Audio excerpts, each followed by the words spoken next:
Assalamualaikum warahmatullahi ta'ala barakatuh. Magandang gabi po sa ating lahat. Ako po si Carlo Ebeo. Ako po ang convener ng pag-inscribe ng 4 na peace agreements ng Bangsamoro sa Memory of the World Register. Sige po, wala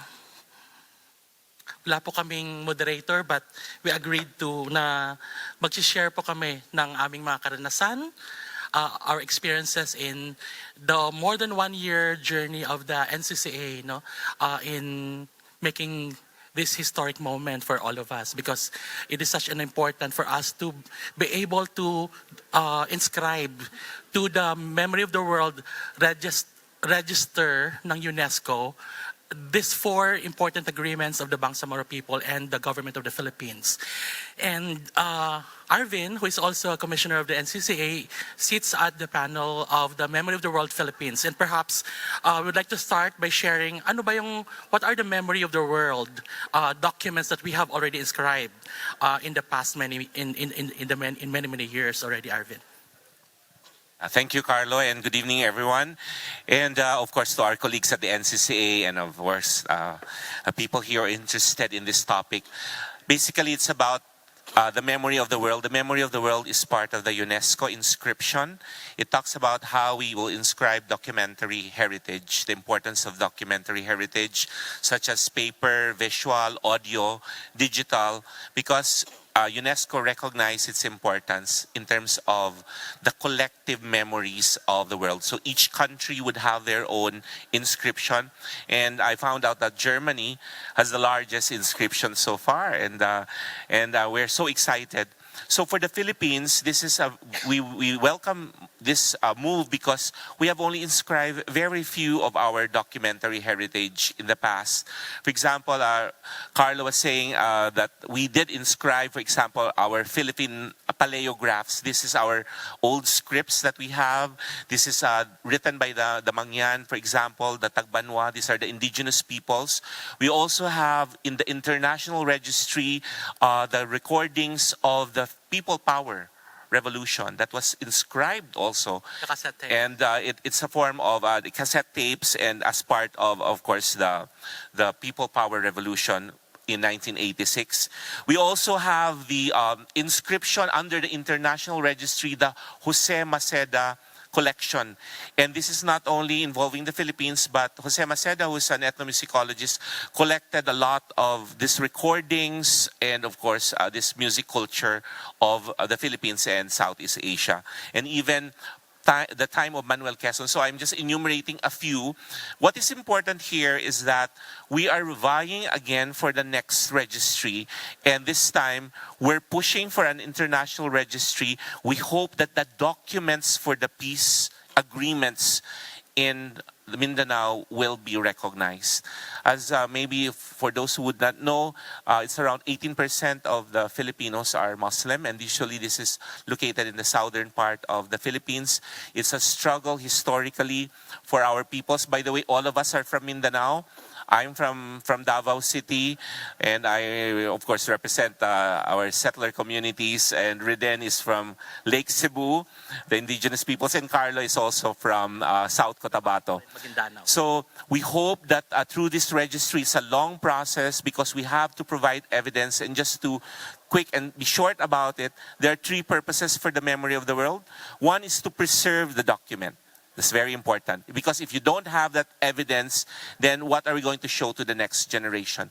The other one is access to these documents, that people, the public, can see what these documents and a deeper meaning, make an analysis about this. And the third is very important, of course, is awareness, especially for the next generation, about our struggles for peace, and that because of these documents, we can show to the world that the Philippines love peace, and that these are the evidences, the documentary evidence that we have, and we hope that this can be inscribed. Thank you. There are 4 agreements that we wanted to be inscribed.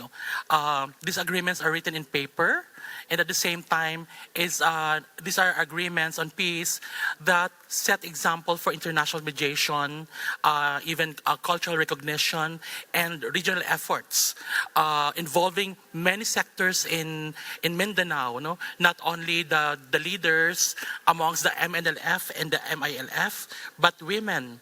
One of the most important feature of this agreement in terms of its significance is the participation of women. Gender participation is a very, very important feature in this agreement.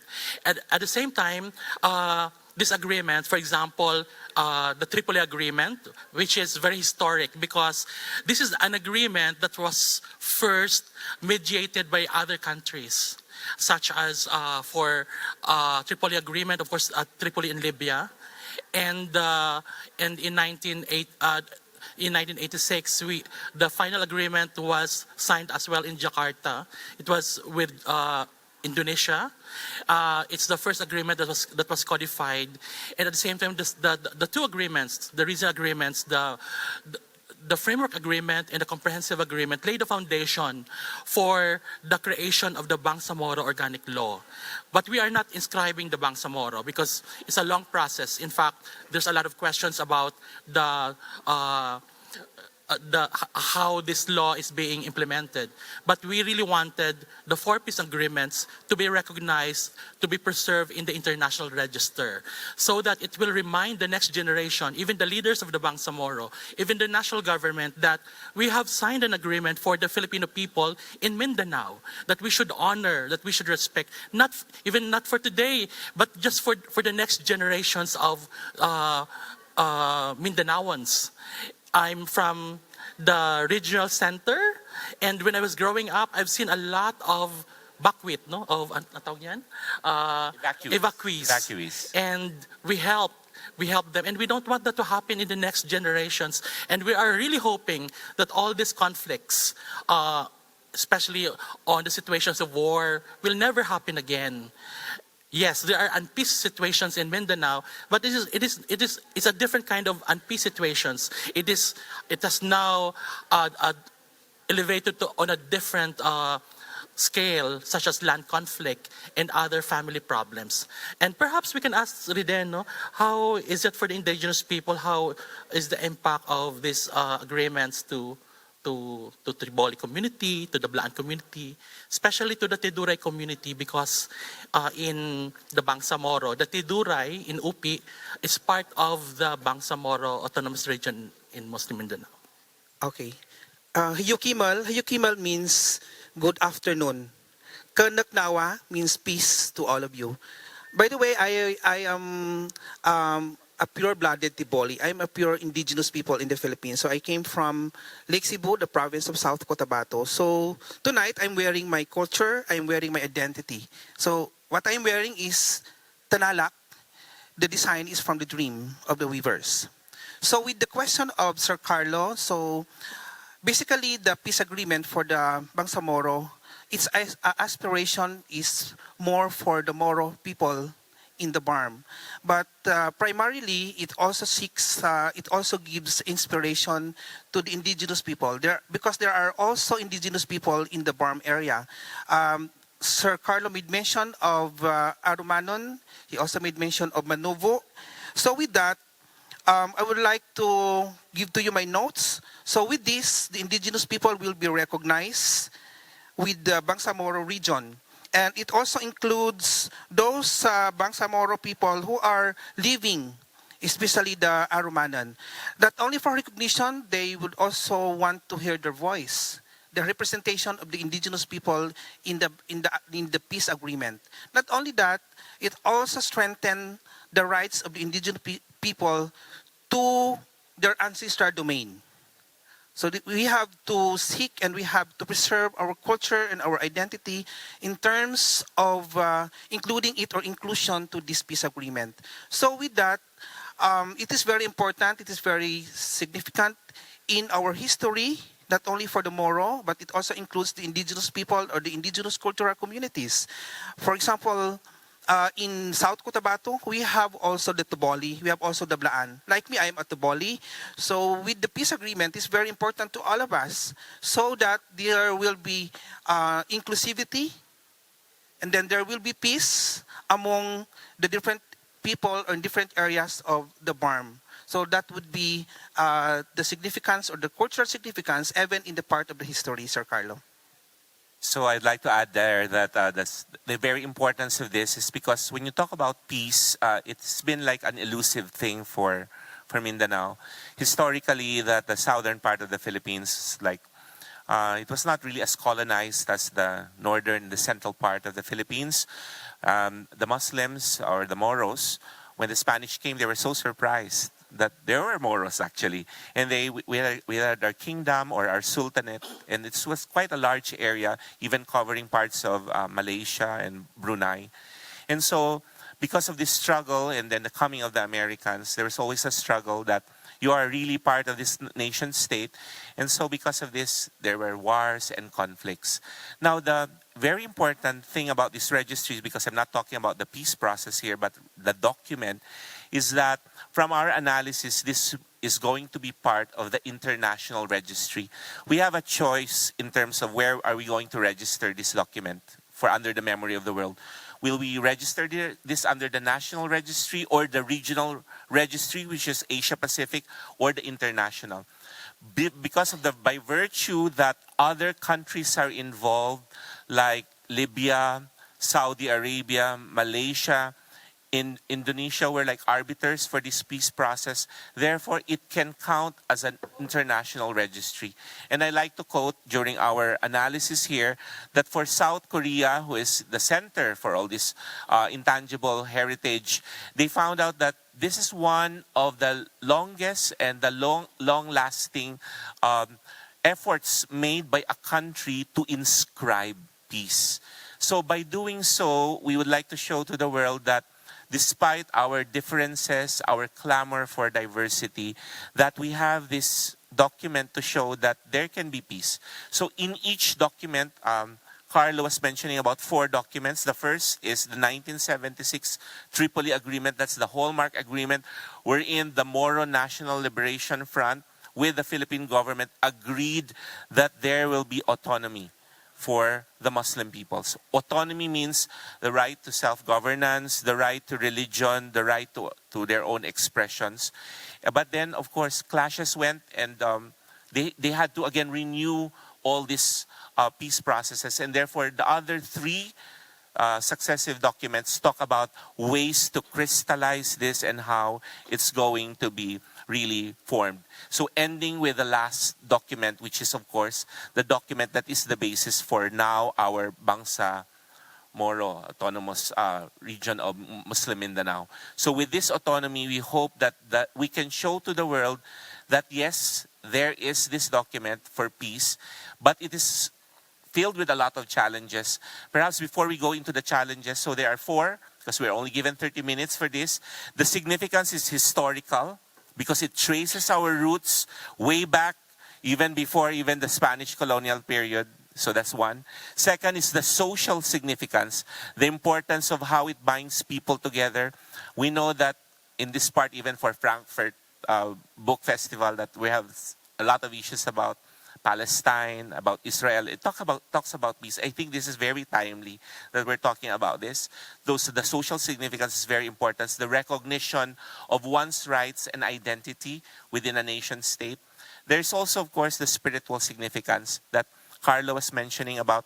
This is not just about politics, but for Muslim peoples, indigenous peoples, peace is something very spiritual. And that is embedded in the whole idea, the philosophy behind the memory of the world. So perhaps we can talk about the challenges that we encountered. This is not an easy task, about the inscription. So Carlo, what were the challenges that you encountered in terms of having this inscribed under the memory of the world? The first challenge is that what we realized, for us Filipinos, we don't keep documents, important documents. In fact, lately, the ASEAN also inscribed their membership to the ASEAN countries. The foundation of the ASEAN. Of the ASEAN. We are one of the founding members. There are, of course, like 9, but the 4 founding members. Yes. Uh, And guess what? Who doesn't have the document? The guest of honor. This is also our challenge with the Tripoli Agreement. We cannot find it. And in the Philippines, a lot of our institutions, we have established a Peace Institute. We've been teaching it to the HEI as an important course. And yet we don't have the original copies of the documents. But we have digitized copies of the documents. And it is accessible online in different institutions, in the government institutions, in the universities. But we cannot find the original copies, as well as the Jakarta Agreement. No? But we have digitalized copies. We have that. And, it posed a problem for us because for the memory of the world, if you don't have the documentary heritage to protect, then why proceed with it? Can you do something digital? Because if it's so important as a peace process, how come you don't have a copy? We don't. We try to scour under the office of the peace process, under the president, no single copy. National Archives of the Philippines, no copy. Also for MNLF. So this is like a realization that we need to keep our documents intact. And I was knocking on Nick Pichai, because he's from the Senate Library. Where are our original documents? And we cannot find it. We asked Malacanang about it. We cannot find it until we found the 2 agreements, which is very important. And when there was a conference in Korea, we asked other countries who mediated, Indonesia and Malaysia, and they are very, very supportive about it, and they have the documents. So sabi na, okay, then, that's why we're here. And at the same time, we've been doing this around the country for the last 6 months, the Bangsa Sakalino project, for the purpose of locating, giving peace education projects about inscribing the document. We've been teaching peace processes, peace as a course in the Philippines, but we're not teaching how important the documents are. And it's not even part of our courses in the HEI. There's like a question, Carlo. Is there an impediment if the Philippines does not have the document? And what's good about Memory of the World, if you don't have the document, but you can trace who has the document, we can still have it inscribed. So that means that Malaysia and Indonesia have the documents, and we have a case in point. For example, the Doctrina Christiana, we don't have that copy, but it's in the United States, but we were able to inscribe Doctrina Christiana. So we just have to point to the rest of the world that, hey, we have this as part of our history, but it's not in the Philippines, but it's in the United States. So at least we have it. And there's also a rule in Memory of the World that, yes, we do honor digital copies, as long as the United Nations agree that this is the actual document. Yes. And at the same time, the International Peace Institutes are very excited about this, because there's only one document on peace agreement that was inscribed in UNESCO. This is the Colombia Peace Agreement. And the world is now looking to the Philippines on these peace agreements to be inscribed. And so we're really hoping that we will be able to be successful in inscribing this to the register, because Sir it is Carlo, such a very important document. If I may ask, so what is the status of this inscription today? We have already submitted the final dossier to the UNESCO Memory of the World Committee. Arvin is part of that committee. This is the last, hopefully, ang tawag niyan? The last step. Hopefully, it will in pass. terms of our process of submission, but it has to undergo a process wherein the committees in charge of the Memory of the World will have to determine if this is authentic, it is significant enough. We have to go in terms of provenance studies, also to determine the documentary heritage. All this part of any kind of inscription. So also in terms of looking at the other significance as well. So we hope that, but we're quite strong in this because Malaysia, Indonesia, and perhaps we can even pull together Saudi Arabia and other Muslim states because of this importance of this Memory of the World. I think that's it, no? Yeah, Unless so- you have... Yeah, in terms of, I just like to add a few more about the whole idea of memory of the world, because this would be the first time that there would be a registry from Muslim Mindanao. This is so important for our brothers and Philippines. sisters for Muslim Mindanao, because the other inscriptions are coming from other indigenous peoples, like for Hinilawod recordings by F. Landa Hocano for the Panay Bukidnon. We also have the Manuel Quezon papers, that's very much national government. And we also have other inscription, but this would be something of the first. And by recognizing this, it talks about really about diversity. So when we went on the ground, people felt, especially those in the ground, that we want to have this inscribed as part of the memory of the world. Yeah, in fact, this will be the first in Mindanao.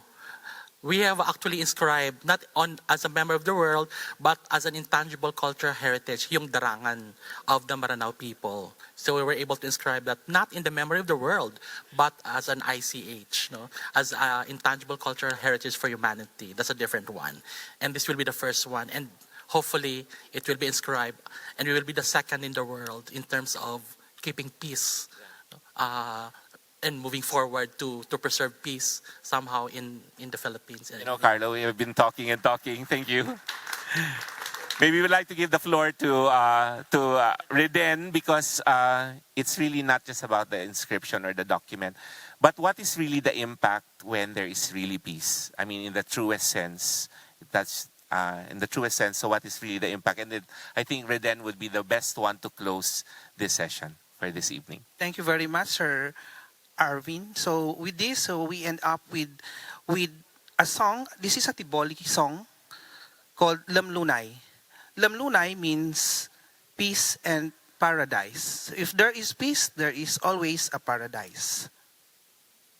So with this, we would like to invite the National Living Treasure to join us in the singing of the Tiboli community, Lamlunay.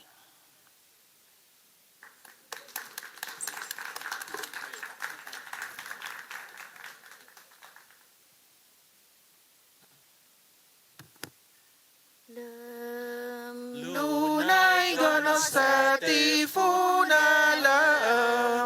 lunay gono sa sotun, lunay gono kamulunalam, lunay gono sa tambulasa, waten nuni samba kugalam, lunay tela mobong. Lunay gono sa tifunalam, lunay gono sa sotun, lunay gono kamulunalam, lunay gono sa tambulasa, waten nuni samba kunalam, lunay tela mobong. Tebong salamat. Thank you very much. Maybe we can entertain one or two questions if there is any.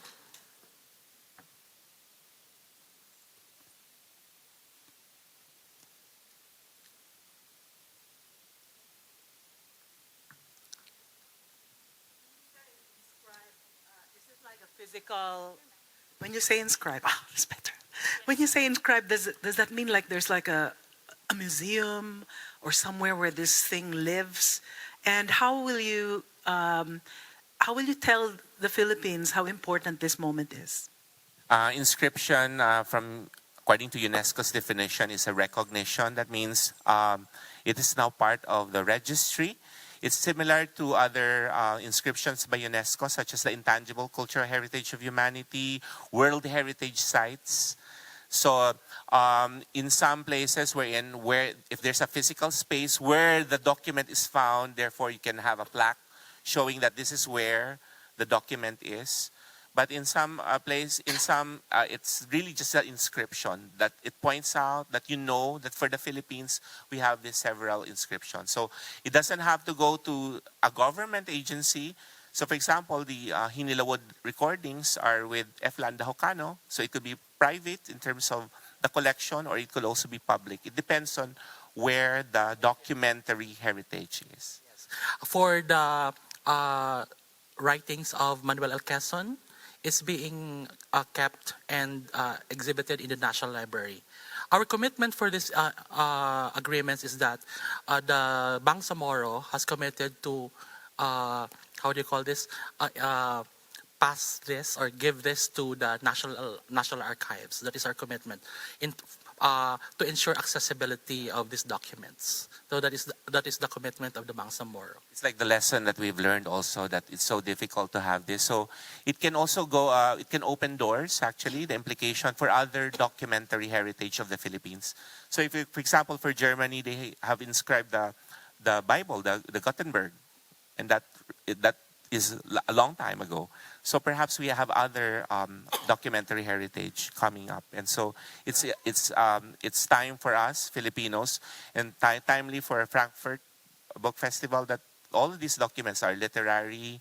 Our publications can go as far, and we can use the law, which is RA 11961, that defines important cultural properties as those with 50 years and above. So that includes also documents, even photographs and so on. Secondly, in terms of accessibility, Arvin is the Director General for the Museum of the National Museum of the Philippines. Deputy General, and I think it wouldn't be hard for us to do an exhibition on the peace agreements later on if it's necessary. Thank you very much, po. Good evening.